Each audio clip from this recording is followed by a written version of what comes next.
নিষ্ঠুর আবু জেহেলের সালামুন্ডারা সুমাইয়ার দুইটা হাতের মধ্যে টান টান করে ধরলেন। দুইজন দেহরক্ষী সুমাইয়ার দুইটা পায়ের মধ্যে টান টান করে ধরলেন। নিষ্ঠুর আবু জেহেল বল্লমটা হাতে নিয়ে সুমাইয়ার লজ্জাস্থানে দিয়া দিলেন। সুমাইয়ার শরীর থেকে টপ টপ করে রক্তের ফুটা জমিনে পড়ে। সুমাইয়া কান্দে আর কই, মালিক রে, আপনার কাছে আমার বাবার একটাই ফরিয়াদ রে মালিক, আমার জীবনের বিনিময় হইল তুমি আমার ইমানটারে বাঁচাইয়া দিও, ইমান হারা করে তুমি আমারে মরণ দিও না।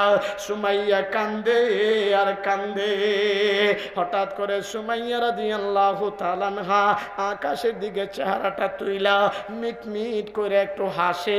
আবু জেহেল বলেন, সুমাইয়া, একটু পরেই তোমার মরণ হয়ে যাওয়ার কথা, তোমার কাদার মাত্রা আরো বাড়ানোর কথা, কিন্তু তুমি উল্টা হাসো।